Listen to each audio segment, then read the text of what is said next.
aman aman selu zaman.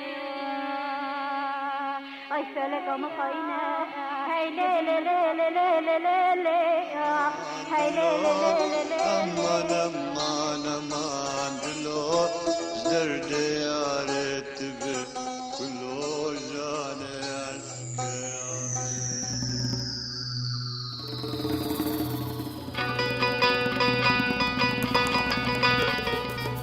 Mezopotamya'da sarı taşların egemen rengiyle güneşin yansıttığı tonların buğday başaklarındaki zengin coşkusuyla gülümser Kızıltepe.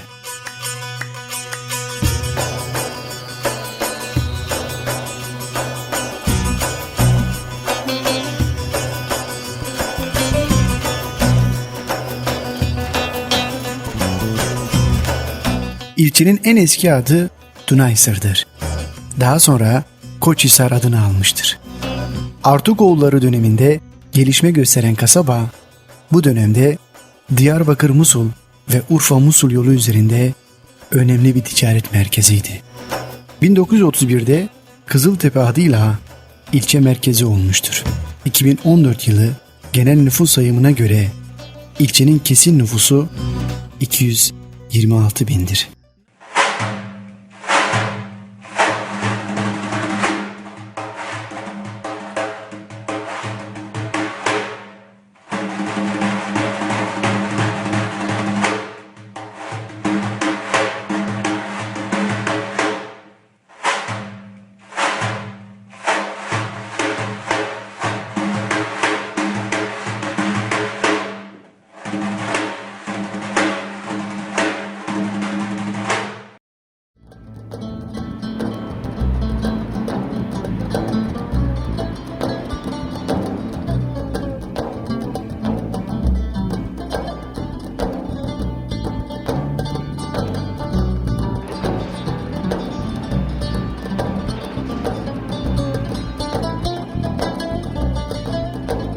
Kızıltepe ilçesi kuruluş tarihi milattan önceki yıllara dayanır. Bu tarihi eserler ve bugün harabe haline gelmiş eski yerleşim merkezlerinde bulunan kalıntılara dayanır. Milattan sonra 1200 yıllarında Artuklular tarafında yapılan ve günümüzde halen ibadete açık olan tarihi cami bu bilgileri doğrulamaktadır.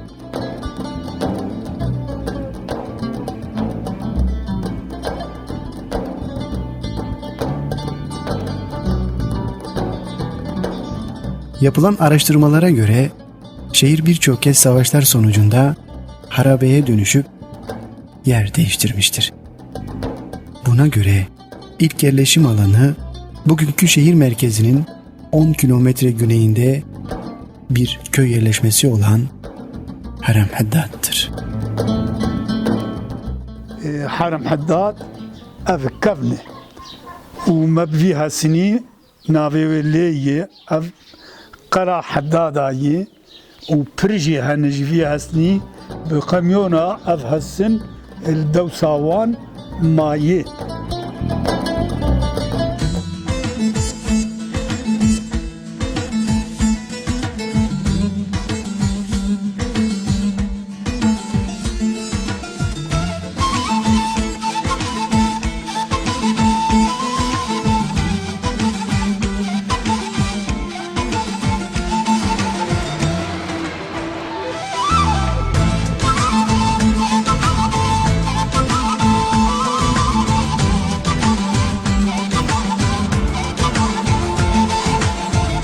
Artuklular döneminde önemli ticaret ve konaklama merkezi olan Dunaysır, 13. yüzyıl başlarında Eyyubiler tarafından yağmalanmıştır.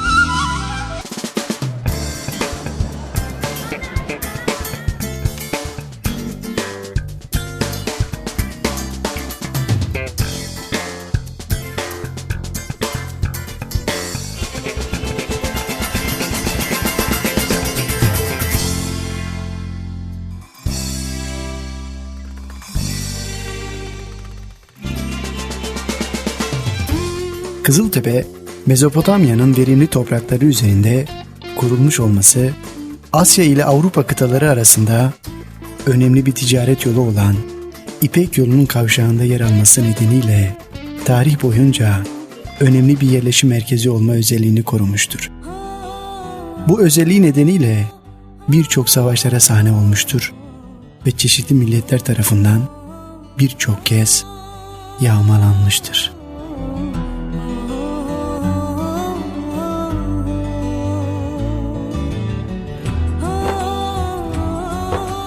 Suriye'de gelişen siyasi olaylarda, şiddet olaylarında büyük darbe almıştır. Tek bölgenin geçim kaynağı tarım kalmıştır.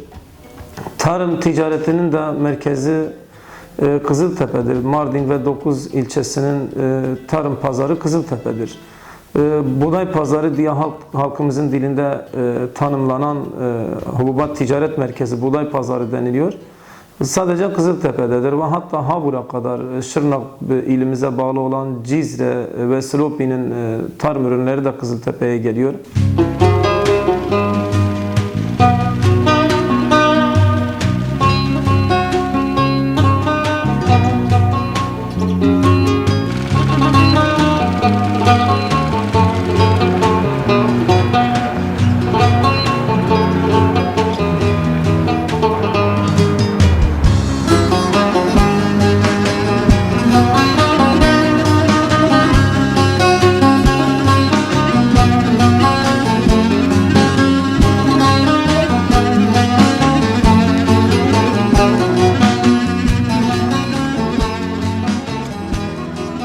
Türkiye'nin 44 vilayetinde nüfus bakımından yoğun, en kalabalık olan bir ilçedir.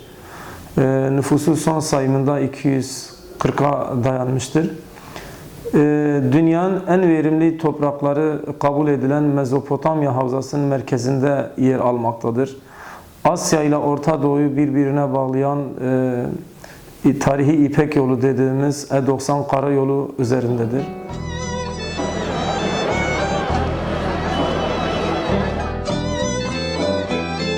Osmanlıların eline geçtikten sonra tekrar onarılan ve canlılığını kazanan yerleşim merkezi özellikle son dönemlerde İpek yolunun önemini kaybetmesi nedeniyle bu yerleşim alanının önemini giderek azalmıştır. Kızıltepe konum itibariyle Mardin'in en büyük ilçesi durumunda şu anda. Kızıltepe tarihine baktığımızda tarihi milattan öncesine dayanan bir yerleşim alanıdır. Tabi tarihten günümüze kadar birçok medeniyete beşiklik etmiş bir ilçedir. Kızıltepe'yi ele aldığımızda başta Kızıltepe tepesiyle tanınan bir ilçedir. Aslında Kızıltepe'nin büyümesini 90'lı yıllardan itibaren ele alabiliriz. Ve bu büyüme günümüze kadar da devam etmektedir.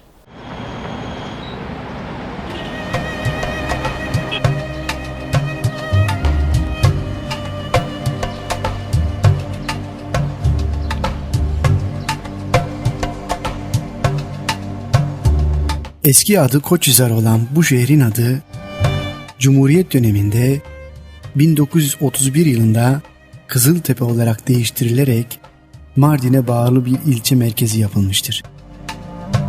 Topraklarının %94'ü tarıma elverişli olan Kızıltepe ilçesinin başlıca geçim kaynağı tarım ve ticarettir.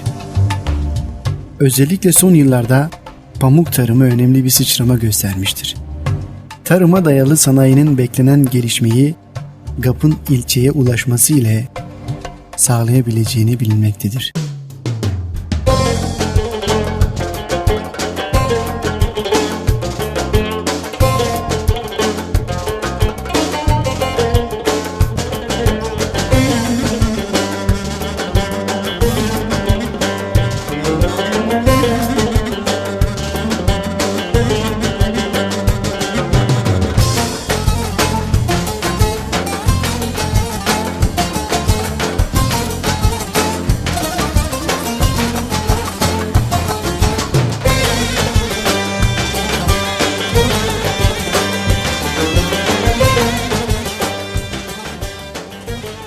گنده قزلتپه معلمک دهات گنده قزلتپه سال که دل مرا خونان نخواره سری مالی کی باند کری او دعوت لی دکرن وجي حز ذكرن يعني كي جا معلمك باتا ولاتي ما باتا في دري قزلتبه ملتك بر حليم تيدي انسان بر باشن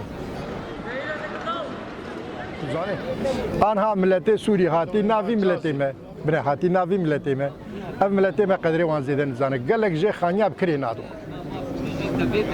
بنه ابتدشت ادويه يعني قرشك اويد بيج ها قال لك جي تابي انسان وقت درفج ملمكتك درف تابي تي باش تي خراب تي تابي تي باش تي خراب تي مثلا يكي سوري خرابيه كيف كي دحبه سوري بيرت شوته قرق نورب قرق ملتي سوري وقت رفيا فيدرا قرق ام دريه خجوان رفك قش اقرباي من ذاتن ملتي سوري و تركي قش اقربان قشتك جبابك يعني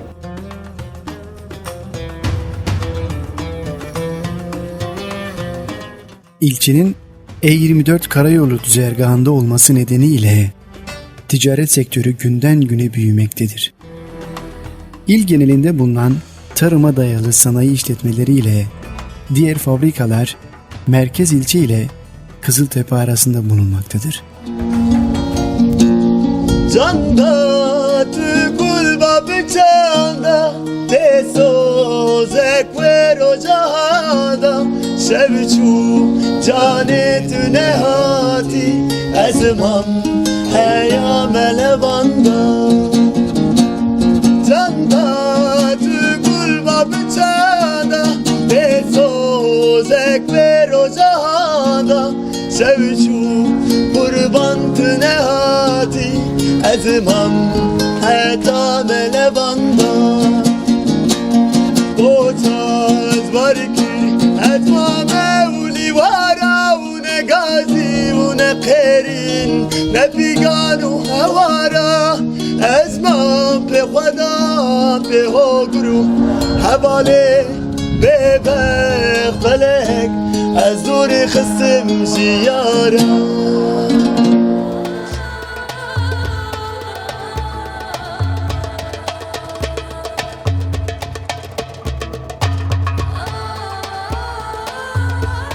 Buradaki arkadaşlık, buradaki dostluk, buradaki insanların sıcakkanlılığı, buradaki insanların dışarıdan gelen insanlara yaklaşımı gerçekten takdire değer. Gerçekten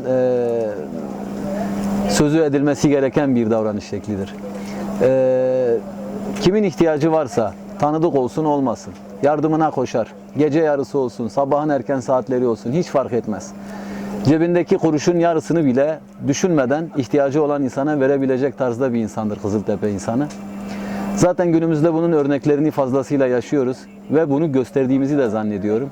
Dışarıdan bir sürü göç alıyoruz. Son zamanlarda özellikle son 3-5 yılda Suriye'den olsun, zorda kalmış insanların göç etmesi, Doğu Anadolu'dan olsun, ihtiyacı olan insanlara kucağımızı açıyoruz, sevgimizi veriyoruz, aşımızı paylaşıyoruz. İhtiyacı olan insanlara elimizi uzatıyoruz ve bunu inanın severek yapıyoruz. Kızıltepe halkının en güzel özelliklerinden biri de budur.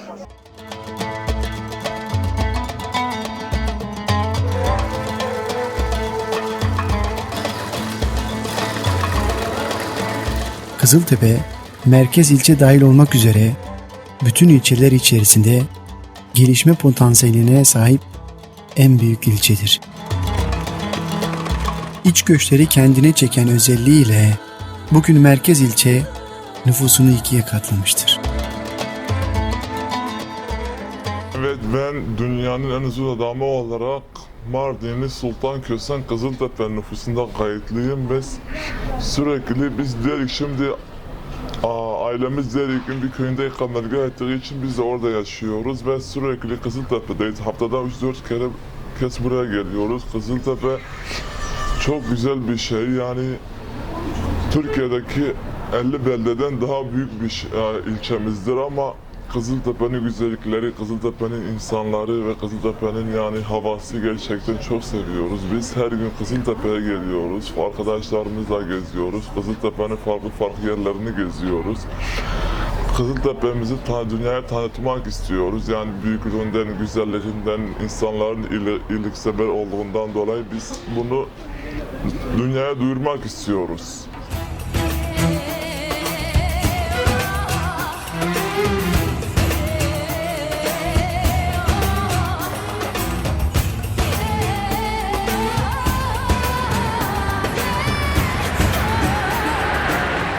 Kızıltepe yani tarih itibariyle çok önemli bir merkezden gelmektedir. Yani bundan yaklaşık Kızıltepe 3000 yıl önce Asur İmparatorluğu'nun en önemli yerleşim merkezlerinden biriydi. Yani sanayi yerlerinden biriydi. Hala sarayı izleri devam ediyor. Yani örneğin mala fabrikası, demir fabrikası, Gireşira, işte Rasul Hammam malzemeleri fabrikaları hala duruyor. Kılıç fabrikaları çok önemli bir yerleşim merkeziydi o dönemlerde. Dünaysır tarihte ilk ismi Dünaysır. Bu süreç belli bir süre sonra Osman Ermenilerin bölgeye hakim olmalarıyla beraber Telermen olarak değişti. Sonra Selahattin Eyyubi bölgeye hakim oldu. Koçsar olarak değiştirdi. Ondan sonra Osmanlılar Koçsar olarak değiştirdiler. Sonra Cumhuriyet döneminde de o zaman bir kaymakam gelmiş buraya. O kurtuluş mücadelesi dönemlerinde. Kızıltepe'ye işte ismini Kızıltepe olarak değiştirmek istemiş Koçhisar'ı. O zaman halktan büyük bir tepki olmuş, Yeşiltepe diye işlerim. Şimdi Kızıltepe diye bir şey yok. Kızıltepe kızıl değil yani Kızıltepe tepesi. Kaymakam o zaman demiş ki referandum yapalım. Ben Kızıltepe istiyorum, siz Yeşiltepe istiyorsunuz. Referandumda çoğunluk Yeşilova'dan çıkmasına rağmen kaymakam kendi bildiğini yapmış. Kızıltepe'yi bugünkü Kızıltepe olarak varlığının devamını sağlamıştır.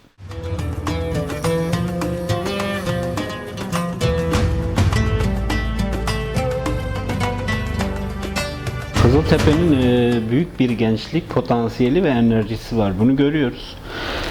Bu konuda gençlerin daha çok aktivitasyon sağlayabileceği ve çocukların aynı zamanda alana ihtiyacı var.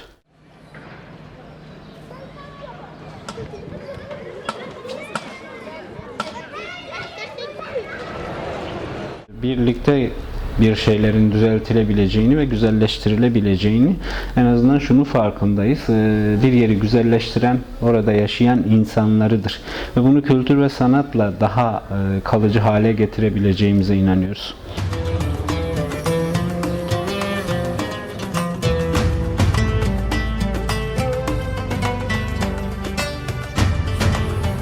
Kızıltepe ilçesi Mardin ilinin güneybatısında yer alır.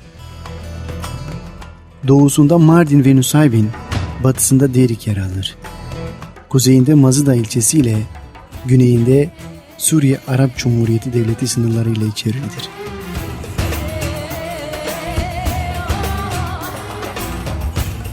İlçe il merkezine 27 kilometre mesafededir.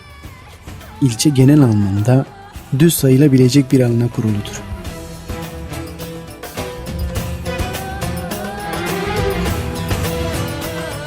İlçemize Doğu Anadolu bölgesi iklimi hakim olup yazları kurak ve sıcak, kışları ise soğuktur. İlçemizde sanatsal, kültürel faaliyetlerin yapılabileceği bir kültür sarayı ihtiyacı söz konusu. Ayrıca spor alanlarının inşa edilmesi lazım. Mahallelerde özellikle gençlerin enerjilerini harcayabileceği spor komplekslerinin yapılması lazım.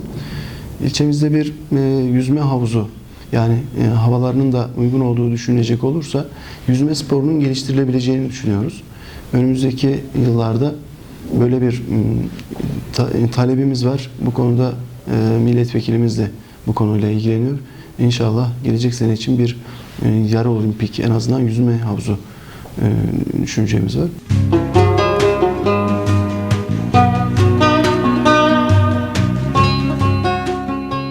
Küçük esnaf ve sanatkarlar ile ticari faaliyetlerde uğraşanlar gelmektedir. Tarım sahasının geniş, ürünlerinin çeşitli ve bol olması, ilçede pazarlamanın merkezi olması nedeniyle kırsal alanda yaşayan vatandaşların ve küçük nüfusun civar ilçelerde yaşayan vatandaşların günlük alışverişleri için ilçeye gelmeleri neticesinde merkez ilçe nüfusunun gündüzleri %30'un üzerine çıkmaya sebep olmaktadır.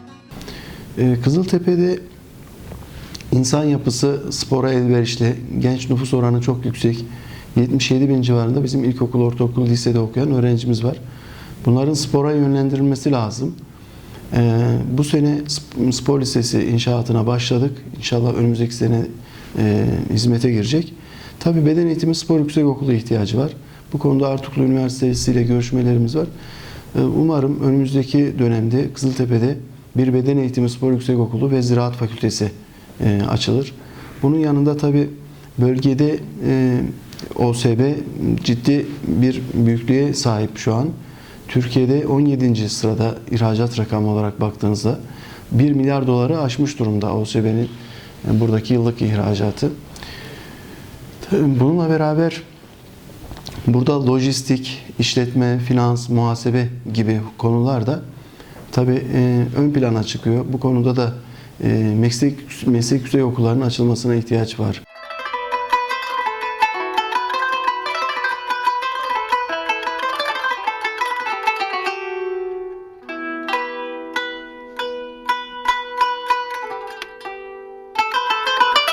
Türk sanat tarihinin en güzel mimarlarından biri olan Kızıltepe Ulu Camii, Mardin'in simgelerinden biridir. Adını bulunduğu Kızıltepe ilçesinden alan Ulu Cami, Artuklu dönemine aittir. Mimarisinde zengin süslemeli taşlar görülebilen caminin Anadolu'daki cami yapılarının arasında önemli bir yeri vardır. İlk olarak Cumhuriyet'in ilk yıllarında yenilenmek istense de pek başarılı bir süreç olmamıştır.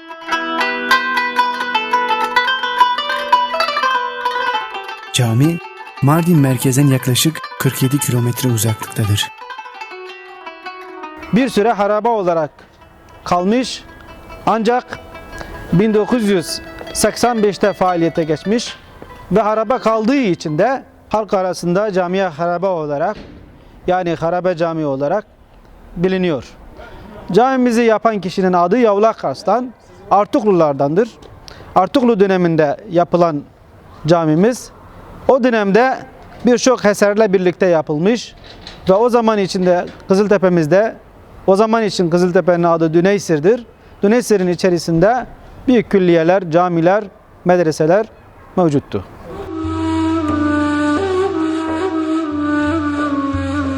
Geçirdiği tarihi dönemlerden taşıdığı izlerle hem yerli hem de yabancı turistlerin yoğun ilgisi görmekte olan Kızıltepe Ulu Cami, Mardin gezi listelerinde yer alması gereken yapıların ilk sıralarında mutlaka yerini almalıdır.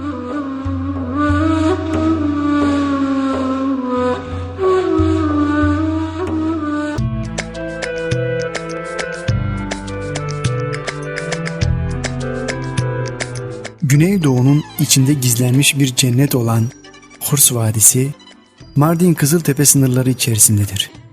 Turistik bir değer taşıyan fakat turizm açısından fazla gelişmemiş olan Hurs Vadisi, keşfedilmeyi ve tüm güzelliğini göstermeyi bekliyor.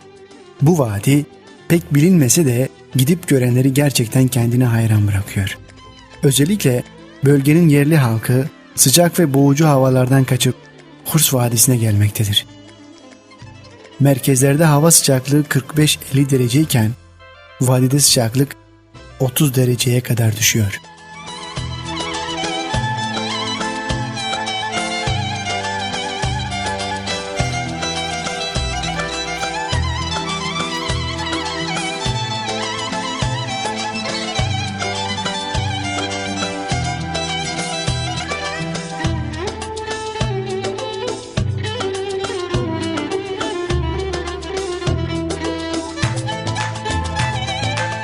Hurs Vadisi'ni Mardin gezinizde kesinlikle ziyaret etmenizi öneririz. Vadinin içindeki dere yatağı ve şelaleleri gerçekten unutulmayacak güzellikte. Tam bir dinlenme alanı olan bu bölge Kızıltepe ilçesine sadece 7 kilometre uzaklıktadır ve vadide 12 köy bulunmaktadır.